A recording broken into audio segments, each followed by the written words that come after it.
Korea के एक शहर में एक बहुत ऊंची इमारत जल रही है। अचानक फायर फाइटर किम एक छोटे बच्चे को अपनी बाहों में लेकर सावधानी से कूद पड़ता है। रस्सी उन्हें कुछ सेकंड तक लटकाए रखती है जब तक वह जलकर गिर नहीं जाती। शुक्र है कि उन्हें सुरक्षित रूप से पकड़ने के लिए वहां पहले से ही एक एयर गद्दा मौजूद है। वे उस पर उछलते हैं और सड़क पर गिरते हैं, इसलिए किम बच्चे की रक्षा के लिए अपने शरीर को पहले गिरने देना सुनिश्चित करता है। वह अपना सिर पीटता है और अपनी जिंदगी को अपनी आंखों के सामने घूमता हुआ देखता है। इसके बाद बच्ची अपने माता पिता की ओर दौड़ती है और किम उससे कुछ सामान्य प्रश्न पूछने के लिए उसके पीछे जाता है, लेकिन परिवार उसे अनदेखा कर देता है। अचानक एक आवाज उसका नाम पुकारती है और वह पलटकर देखता है कि ली और हे उसका इंतजार कर रहे हैं। ये लोग परलोक के संरक्षक हैं और उसे बताते हैं कि गिरने पर उसकी मृत्यु हो गई। जब किम अपने सहकर्मियों को उसके मृत शरीर पर रोते हुए देखता है तो ली समझाता है कि यह जोड़ी 49 दिनों में 7 परीक्षणों के माध्यम से उसका बचाव करने के लिए यहाँ है और वह एक प्रतिरूप है जो बहुत ही असामान्य है। किम यह मानने से इनकार कर देता है कि वह मर चुका है क्योंकि वह अपनी बहरी और गूंगी मां के बारे में चिंतित है, लेकिन एक पोर्टल प्रकट होता है और उसकी आत्मा को अंदर ले जाता है। इस बीच अभिभावक गैन रिम किम के अंतिम संस्कार में आता है, जहां मां किम की तस्वीर को घूरती रहती है।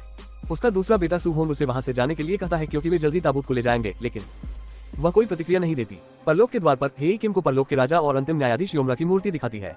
फिर गैन रिम उनके साथ जुड़ जाता है और बताता है कि वह टीम का बॉस है और उसने पिछली सदी में 47 आत्माओं का पुनर्जन्म किया है। वह किम को आदर्श कहता है और किम कहता है कि वह आदर्श नहीं है, लेकिन फिर भी हर कोई उसके लिए रास्ता बनाता है। जब ली किम की मौत का टिकट गेट मशीन में डालता है तो ये पुष्टि हो जाती है कि किम एक सम्माननीय आदर्श है जो 19 वर्षों में नहीं हुआ है। उन्हें यह उपाधि इसलिए मिली है क्योंकि उन्होंने किसी अन्य व्यक्ति को बचाने के लिए एक महान मृत्यु को प्राप्त किया और इसका अर्थ है कि उनके पुनर्जन्म की संभावना बहुत अधिक है। समूह को 39 दिनों के दौरान नरक के 7 स्तरों से गुजरना पड़ता है और अगर किम सभी स्तरों को पार कर लेता है तो उसे पुनर्जन्म मिलता है। प्रत्येक व्यक्ति के लिए स्तर अलग अलग क्रम में होते हैं, जिसे राजा द्वारा आत्माओं के पापों की गंभीरता के अनुसार तय किया जाता है। जैसे ही समूह एक पुल पार करता है, हे घबरा जाता है क्योंकि वह हत्या नरक के ज्वालामुखी को पहचानता है। ये परीक्षण न्यायित आत्मा द्वारा की गई मौतों को देखता है, भले ही यह अप्रत्यक्ष रूप से हुआ हो। ली किम के इतिहास पर नजर डालता है और उसे पता चलता है कि वह आग लगने के दौरान एक सहकर्मी को बचाने में असफल रहा था। अचानक जमीन खुल जाती है और किम खुद को लावा से घिरे एक खंभे के ऊपर पाता है। आत्माएं ऊपर चढ़ने की कोशिश कर रही हैं और किम उनकी मदद करना चाहता है, लेकिन जब हत्या नरक के देवता द्वारा उस पर चिल्लाया जाता है तो वह उन्हें गिरा देता है। अभियोजकों ने मामले को पढ़ते हुए बताया कि किम ने अपने पीछे एक दुर्भाग्यपूर्ण सहकर्मी को छोड़ दिया है। अगर उसे झिझक और सुरक्षा की लालसा न होती तो वह तेजी से आगे बढ़ता और दूसरे फायर फाइटर को बचा लेता। हालांकि इमारत में पहले विस्फोट हो गया। अप्रत्यक्ष हत्या के लिए आमतौर पर 50 साल की सजा होती है, लेकिन चूंकि किम एक आदर्श है इसलिए उसे 5 साल की सजा मिलेगी। गैन रिम तुरंत किम के बचाव में आता है और उससे उसके सहकर्मी के अंतिम शब्द पूछता है। किम को याद है कि उसने अपने दोस्त की मदद करने की कोशिश की थी, लेकिन उस आदमी ने उससे कहा कि पहले घायल नागरिकों की मदद करो क्योंकि इससे आग पर काबू पाना आसान हो जाएगा। फिर गैन रिम बताता है कि उस दिन किम ने 8 लोगों को बचाया और एक नायक के रूप में समाचारों में आया, जो वह नहीं कर पाता अगर वह अपने सहकर्मी के साथ रहता। इसके लिए धन्यवाद। हत्या नरक के देवता ने फैसला किया कि किम निर्दोष है। इसके बाद समूह एक नदी पार करने और आल से नरक तक पहुंचने के लिए एक जहाज पर चढ़ जाता है, जहां उसे यह साबित करना होगा कि उसने अपना जीवन पूरी तरह से जिया है। जब वे यात्रा करते हैं तो किम कहता है कि वह पुनर्जन्म नहीं लेना चाहता और आश्चर्य करता है कि वे ऐसा क्यों करते हैं। ली बताते हैं कि अगर वे एक सदी में 39 आत्माओं को पुनर्जन्म देने में मदद करते हैं तो उन्हें भी पुनर्जन्म मिलता है। सामान्य आत्माओं के लिए सभी परीक्षणों को पारित करना बहुत कठिन है, इसलिए टीम को अपने संभावित 48वें के लिए एक प्रतिमान पाने के लिए भाग्यशाली मिला। अचानक कुछ बहुत ही खौफनाक राक्षस जहाज पर हमला करने की कोशिश करने के लिए पानी से बाहर कूदते हैं, लेकिन यही जल्दी से उन्हें अपनी तलवारों से मारकर वापस भेज देता है और इन जीवों को आत्माओं को पकड़ने जैसा समझाता है। वे उनकी आंखों में देखकर नई आत्माओं का पता लगा सकते हैं। उनके पहुंचने से पहले गैन रिम किम से कहती है कि वह आलसे की देवी से कभी बात न करे। आलसे का मुकदमा एक विशाल झरने के पास चल रहा है। ली ने एक सुंदर भाषण देते हुए कहा कि किम कभी आलसी नहीं था। किम का जीवन झरने पर आधारित है, जिसमें सभी प्रकार की शरारतें दिखाई गई हैं, जैसे मधुमक्खी के छत्ते से निपटना, बाढ़ के दौरान जानवरों को बचाना और एक इमारत के किनारे पर एक बिल्ली को बचाना। हालांकि इस प्रक्रिया में वह गिर गई। देवी प्रभावित होती है और पूछती है कि उन्हें इतने सारे लोगों की मदद करने की प्रेरणा कहां से मिली, तो किम ये कहकर पल खराब कर देता है कि यह पैसे के लिए था। बड़ी निराशा के साथ देवी एक तंत्र को सक्रिय करती है जो किम को झरने से नीचे धकेल देगी, जहां आत्माओं को नदी के राक्षसों द्वारा खाया जाता है या एक द्वीप पर विशाल स्तंभों द्वारा कुचल दिया जाता है। हे और गैन रिम मंच को पकड़ने के लिए पानी में कूदते हैं, जबकि गैन रिम किम के जीवन के बारे में अधिक जानकारी जोड़ता है। वह बेहद गरीब था, इसलिए उसे छुट्टी के दिनों में कई अंशकालिक काम भी करने पड़ते थे, जैसे सब्जियां पहुंचाना और सफाई करना। किम को अपने पूरे वयस्क जीवन में एक दिन भी छुट्टी नहीं मिली क्योंकि उसे अपनी बीमार मां और भाई के लॉ स्कूल में आवश्यक उपचार के लिए पैसे की जरूरत थी। ये समझते हुए कि किम कभी स्वार्थी नहीं था, देवी ने किम को दोषी नहीं पाया। इसके बाद समूह को धोखे वाले नरक तक पहुंचने के लिए ब्लेड 1 को पार करना पड़ता है, जो आत्मा द्वारा उसके जीवन में बोले गए झूठ का न्याय करता है। पत्तियां ब्लेड से बनी होती हैं, इसलिए उन्हें किसी चीज को छूना नहीं चाहिए, लेकिन गैन रिम अचानक किम को एक पेड़ के खिलाफ धकेल देता है और ब्लेड की शाखाएं तुरंत उसे पकड़ लेती हैं। किम दर्द में चिल्लाता है क्योंकि ब्लेड उसे काटते हैं, जबकि गैन रिम उसे देवी से बात करने के लिए डांटता है, जो उसने उसे नहीं करने के लिए कहा था। फिर ये अपनी तलवारों का उपयोग करके किम को मुक्त करता है और साथ ही उसे अच्छा व्यवहार करने के लिए भी कहता है। उन्होंने खुलासा किया कि अगर चीजें बहुत अच्छी तरह से चलती हैं तो किम पुनर्जन्म लेने से पहले अलविदा कहने के लिए किसी प्रियजन के सपने में आ सकती है। अपनी माँ को दोबारा देखने का विचार किम को और अधिक गंभीरता से लेने पर मजबूर करता है। चूंकि किम एक आदर्श है, इसलिए समूह को यात्रा का अंतिम भाग एक नाव पर तय करना पड़ता है जो जंगल को बहुत तेज गति से पार करती है। अभिभावकों ने पेड़ों पर प्रतिशोधी भूतों को देखा और किम से पूछा कि क्या उसकी माँ के अलावा उसके अन्य रिश्तेदार भी हैं। भूत करीब आ रहे हैं, इसलिए हे और गैंग्रिम अपने ब्लेड निकालते हैं और उन्हें नीचे लाना शुरू करते हैं। साथ ही बताते हैं कि परिवार का एक सदस्य प्रतिशोधी आत्मा बन गया है। गैंग्रिम एक राक्षस का सिर काट देता है जो एक अन्य पिशाच के कूदने से पहले नाव पर गिरता है। जैसे ही वे उससे लड़ते हैं, गैंग्रिम पानी में गिर जाता है और उसे अपनी टीम के साथ रहने के लिए नाव के किनारे को पकड़ना पड़ता है। हे अगले हमला करने वाले सभी गोल्स को मारने में कामयाब हो जाती है, जिससे गैंग्रिम को नाव पर वापस चढ़ने का समय मिल जाता है। फिर हे ने गोल पर एक ब्लेड फेंका जो पहाड़ की तरफ से टकराने से पहले किम को लगभग पकड़ लेता है, जिससे हिमस्खलन होता है जो उनके पीछे की धारा को अवरुद्ध कर देता है। कई भूत कुचल दिए जाते हैं और अन्य लोग उनका पीछा नहीं कर पाते। अब ये निष्कर्ष निकाल सकती है कि या तो किम का भाई या उसकी माँ किसी दुश्मनी के कारण मर गए हैं और वे जीवित दुनिया में घूम रहे हैं। जब वे जमीन पर पहुंचते हैं तो किम की आंखों पर पट्टी बंध जाती है। गैंग्रिम ने घोषणा की कि वह रास्ता बदल रहा है और अन्य अभिभावकों से कहा कि यदि आवश्यक हो तो मुकदमे को स्थगित कर दे। इसके बाद गैंग्रिम जीवित दुनिया में जाता है और अपनी शक्तियों का उपयोग करके एक सरकारी कार्यालय में टेलीपोर्ट हो जाता है। वह इस जगह की यादें खोजता है और सूहोन को अपनी माँ के साथ किम की निजी चीजों से भरा एक बॉक्स प्राप्त करते हुए देखता है। माँ बक्से से एक पुराना पौधा निकालती है और सूहोन उसे डांटते हुए कहती है कि इसे बाहर फेंक देना चाहिए क्योंकि यह मर चुका है, लेकिन वह मना कर देती है। इसके बाद गैंग्रिम परिवार के अपार्टमेंट में टेलीपोर्ट होता है और पौधे को छूकर उसकी यादें देखता है। उसे पता चलता है कि सूहोन इसलिए नाराज है क्योंकि किम ने उनकी माँ को छोड़ दिया है। गैंग्रिम को यह जानकर आश्चर्य होता है कि उसकी माँ उसे देख सकती है, जिसका अर्थ है कि वह मरने के करीब है। वह सांकेतिक भाषा का उपयोग करके ऐसा दिखावा करता है जैसे वह किम द्वारा बचाया गया एक व्यक्ति है जो अपनी संवेदना व्यक्त करने आया था। माँ के गले लगाने के बाद वह अलविदा कहने के लिए उससे कुछ पल अकेले रहने का समय मांगता है। अब गैंग्रिम अपने ब्लेड का उपयोग करके गोल को बुला सकता है जो सूहोन निकलता है।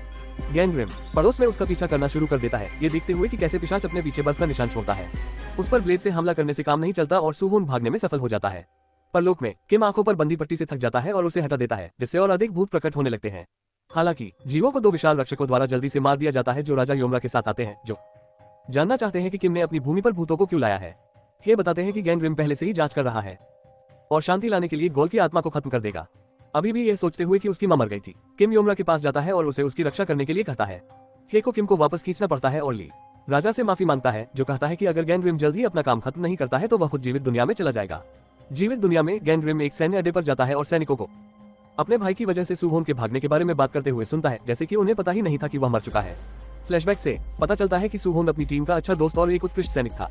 गैंग्रिम उच्च अधिकारी होने का दिखावा करता है और लेफ्टिनेंट पार्क से पूछताछ करता है, जो दावा करता है कि उसे नहीं पता कि सूहोन कहाँ है। परलोक में वापस संरक्षक अब और समय नहीं खरीद सकते और किम को छल परीक्षण से गुजरना होगा। यादें बताती हैं कि किम ने उस आदमी की बेटी को 98 पत्र लिखे जिसे वह बचाने में असफल रहा था और उसने खुद को उसका पिता होने का नाटक किया ताकि उसे इतनी कम उम्र में तकलीफ न हो। हालांकि उसे पता चला कि पत्र नकली थे और उसे बहुत निराशा हुई। किम को पता नहीं है कि क्या कहना है, इसलिए छल नरक की देवी उसे लताओं से पकड़ लेती है और उसकी जीभ काटने की धमकी देती है। किम मानसिक रूप से अपने बॉस से मदद मांगता है, इसलिए गैंग्रिम पार्क को बताता है कि वह कार्यालय छोड़ने से पहले जानता है कि सूहोन मर चुका है। फिर वह ली के माध्यम से बात करने के लिए अपने दिमाग को जोड़ता है और समझाता है कि किम ने भी अपनी मां को नकली पत्र लिखे थे, ये दिखावा करते हुए कि वह सप्ताह के हर दिन एक मामूली कामगार होने के बजाय पत्नी और बच्चे के साथ एक बढ़िया जीवन जी रहा था। उन्होंने ऐसा इसलिए किया ताकि उनकी मां अपनी बीमारी से लड़ना न छोड़ दे और यह काम कर गया क्योंकि अब वह सामान्य जीवन जी रही है। पत्रों ने लड़की को उसके दुख के दौरान मजबूत बने रहने के लिए प्रोत्साहित किया और उसे आगे बढ़ने में मदद की क्योंकि उसे लगा कि कोई उसे देख रहा है। देवी को एहसास होता है कि किम एक आदर्श है जो आमतौर पर बिना किसी परीक्षण के उसके नरक से गुजर जाती है, लेकिन आज अभियोजकों ने झूठ बोला। वह घोषणा करती है कि किम निर्दोष है और समूह चला जाता है। बाहर जाते समय किम बताता है कि वह अपनी मां से मिलने के लिए बेताब है ताकि वह उन्हें चावल पकाने वाले कुकर के बारे में बता सके जो उसने एक सरप्राइज के तौर पर खरीदा था और वह उन्हें दे नहीं पाया। ये बहुत महत्वपूर्ण है क्योंकि उसकी खराब याददाश्त के कारण उसे दर्जनों बर्तन जलाने पड़े, फिर भी उसने अपने बेटों के लिए खाना बनाना कभी नहीं छोड़ा। ली को पता है कि उसने कुकर के अंदर एक पत्र छुपाया था, लेकिन इसमें सच्चाई थी। उसी समय एक पोर्टल खुलता है और गैंग्रिम प्रकट होकर किम को बताता है कि उसकी मां और भाई दोनों ठीक है। किम के चले जाने के बाद गैंग्रिम अभिभावकों को सच्चाई बताती है और उसका ध्यान रखने का वादा करती है। इसके बाद गैंग्रिम सही स्मृति खोजने के लिए दूसरे सैन्य अड्डे का दौरा करता है। वह देखता है कि कैसे नया सैनिक वोन अपनी राइफल को अच्छी तरह से नहीं संभालता है और गलती से सूहोन को गोली मार देता है, जो उसे मदद के लिए पाक को फोन करने और किसी और को पता न चलने देने के लिए कहता है। जब तक पाक पहुंचता है, सूहोन पहले ही मर चुका होता है, इसलिए पाक उसे मार डालने वाली गोली खा लेता है और घोषणा करता है कि वे शव को दफना देंगे और जो हुआ उसे छिपाने के लिए साफ सफाई करेंगे। शरीर को हिलते हुए देखकर गैंग्रिम को एक योद्धा के रूप में अपना अतीत याद आता है और अपने पिता को युद्ध के मैदान में मरते हुए देखना याद आता है। जब वह शहर लौटता है तो गैंग्रिम सैनिकों को सूहोन की मां से यह कहते हुए देखता है कि उसका बेटा गायब है, जिससे उसे अपनी मां की याद आती है जो उसके पिता के शरीर पर रो रही थी। परलोक में समूह बहुत ठंडे अन्यायपूर्ण नर्क को पार कर रहा है, जो अन्याय करने वालों का न्याय करता है। किम हमेशा एक उत्सुक सहायक था, इसलिए वह बिना किसी परीक्षण के पास हो गया। हालांकि भूत प्रभाव के कारण अचानक हिमखंड उनके पीछे टूटने लगते हैं और तीनों को केबल कार में जाने के लिए दौड़ना पड़ता है। कुछ सेकंड तक वहां हलचल होती है, लेकिन वे भागने में सफल हो जाते हैं। यात्रा के दौरान ली ने किम को बताया कि बर्फ में मौजूद आत्माएं ठंडे दिल वाले लोग हैं जिन्होंने जरूरतमंदों की मदद नहीं की। उन्होंने ये भी बताया कि गार्डियंस के पास अपने जीवित समय की यादें नहीं होती हैं जब तक कि वे गैंग की तरह उच्च रैंक वाले न हो। जब वे यादों के बारे में बात करते हैं, हे गलती से किम को बता देती है कि उसका भाई मर गया है। जब गैंग सू होन के शरीर को खोदना शुरू करता है तो कार फिर से हिलती है और एक केबल टूट जाती है। ली लगभग गिर जाती है, लेकिन हेई उसे समय रहते पकड़ लेती है, लेकिन वह भी फिसलकर गिर जाता है। किम तुरंत टूटी हुई केबल का उपयोग करके नीचे उतरता है और अभिभावकों को बचाता है और घोषणा करता है कि वह अंततः अपनी मां के साथ रहने के लिए पुनर्जन्म लेना चाहता है क्योंकि वह अब अकेली है। फिर हे गैंग के पास आती है और उसे शरीर को नष्ट करने के बजाय उसे खोदने के लिए डांटती है, जो नश्वर दुनिया को गड़बड़ कर रहा है। गैंग का कहना है कि मां सच्चाई और अलविदा कहने के लिए अंतिम संस्कार की हकदार है। परलोक के नियमों का हवाला देते हुए हे ने अपने ब्लेड से गैंग पर हमला करना शुरू कर दिया, लेकिन गैंग ने आसानी से सभी चालों को रोक दिया और हे को वापस भेज दिया। इस बीच पाक वॉन को उच्च अधिकारियों द्वारा पूछताछ से पहले छुट्टी लेने के लिए मनाने की कोशिश कर रहा है और भूत को उन्हें परेशान करते देखा जा सकता है। बाद में गैंग वॉन का पीछा करते हुए एक क्लब में जाता है जहां वह वॉन के ऊपर डिस्को बॉल पर थिरकते हुए गोल को देखता है। इससे पहले कि वह गिर पाता, गैंग सू होन को क्लब से बाहर खदेड़ देता है और उसे धकेलने के लिए एक पोर्टल खोल देता है। फिर दोनों हवा में तैरते हुए दिखाई देते हैं और कुछ संघर्ष के बाद सू होन गैंग को एक टावर पर कूदने के लिए धक्का दे देता है। गैंग ऊपर जाने के लिए दूसरे पोर्टल का उपयोग करता है और इमारत के चारों ओर उसे बांधकर गोल को पकड़ने के लिए अपने ब्लेड को सक्रिय करता है। जब गैंग ने शिकायत का जिक्र किया तो सू होन ने खुलासा किया कि वह अपने भाई पर गुस्सा नहीं है, वह इसलिए गुस्सा है क्योंकि उसे जिंदा दफना दिया गया था। गैंग को याद है कि कैसे उसके अपने पिता भी जीवित थे लेकिन शवों के ढेर के नीचे मर गए थे। फिर सू होन टावर की बिजली के साथ गड़बड़ी करता है और पूरे शहर की बिजली गुल कर देता है। इस बीच वोन पाक से मिलने जाता है और कहता है कि वह अपनी गलती स्वीकार करना चाहता है, लेकिन पाक उसे मना कर देता है क्योंकि इससे उसकी स्थिति खराब हो जाएगी। परलोक में समूह विश्वासघात नरक की ओर जाते हुए स्वर्गीय मार्ग को पार कर रहा है। यहाँ विश्वासघात करने वाली आत्माओं को दर्पण में बंद कर दिया जाता है और नष्ट कर दिया जाता है। विश्वासघात देवी केवल सुंदर प्रकार के विश्वासघात को माफ करती है, जैसे निस्वार्थ या धार्मिक, जिसका अर्थ है कि किम जैसे धार्मिक व्यक्ति को इस स्तर पर भी मुफ्त पास मिलता है। जब वे एक खुले मैदान में पहुंचते हैं तो गैंग वापस आता है और बताता है कि सू होन अपने भाई के बारे में भूल गया था क्योंकि किम हाई स्कूल खत्म करने के बाद फिर से अपने परिवार से मिलने नहीं आया था।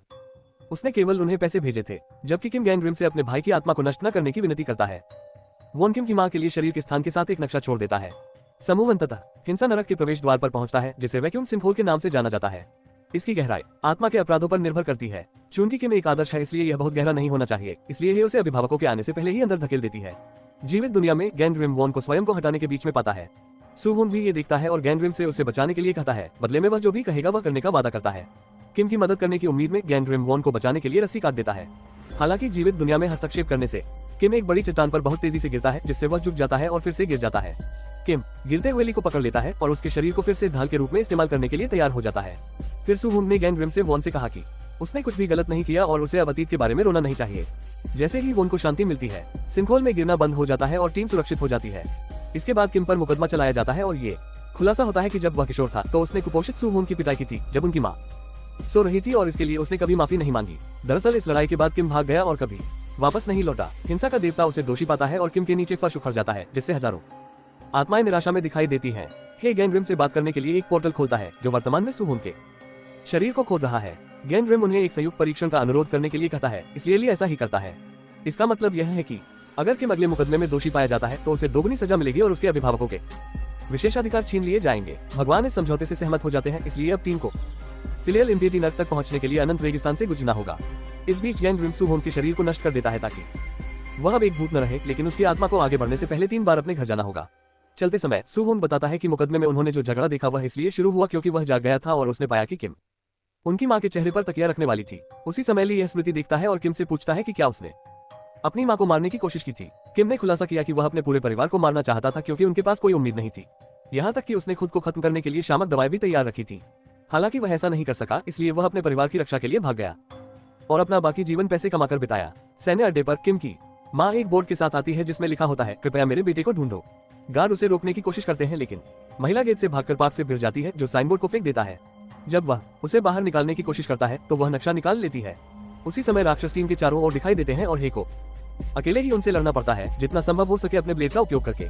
पार्क चिल्लाता है कि सू होन एक भगोड़ा है और महिला को धक्का देता है जो गिर जाती है और उसे एम्बुलेंस में ले जाया जाता है। ये सब देखकर क्रोधित सू होन फिर से पिशाच बन जाता है। वह गैंग को इतनी ताकत से धक्का देता है कि एक शॉकवेव निकलती है जो बेस पर मौजूद सभी सैनिकों को नीचे ला देती है और परलोक में रेत का तूफान पैदा कर देती है। फिर सू होन एक उग्र बवंडर में बदल जाता है और आकार में विशाल हो जाता है क्योंकि वह बिजली और आग के गोले से बेस को नष्ट करना शुरू कर देता है। गैन रिम हर एक सैनिक को बचाने के लिए पूरे क्षेत्र में टेलीपोर्ट करता है, सिवाय पाक के, जो एक ट्रक तक पहुंचने के लिए दौड़ता है। वह गाड़ी चलाकर भागने की कोशिश करता है, लेकिन बवंडर ट्रक को उठा लेता है और सुहोन उसे नष्ट करने के लिए उस पर प्रहार करता है। पाक गिर जाता है तो गैन रिम उसे पकड़ने के लिए कूदता है, लेकिन आते हुए ट्रक से उसे धक्का लग जाता है। बिजली पाक पर गिरती है और उसे बेहोश कर देती है ताकि सुहोन उसे पकड़ सके। हताश गैन रिम ही को बुलाता है, जो अचानक प्रकट होता है और पाक को बचाने के लिए बवंडर के बीच में कूद जाता है। परलोक में किमली को एक तरफ धकेल देता है क्योंकि वह दलदल में धंसने लगा है। जब सुहोन गैन रिम और पाक पर हमला करने वाला होता है तो वह के पोर्टल से ली की हताश चीखें सुनता है और जब वह अपने भाई को पूरी तरह डूबता हुआ देखता है तो स्तब्ध रह जाता है। ये व्याकुलता गैन रिम को अपने ब्लेड से सुहोन को मारने की अनुमति देती है, जिससे वह वापस एक सामान्य आत्मा में बदल जाता है। रेगिस्तान में वापस आकर जमीन से चट्टानी संरचनाएं उभरती हैं और किम को सुरक्षित रूप से दलदल से बाहर निकाल लिया जाता है।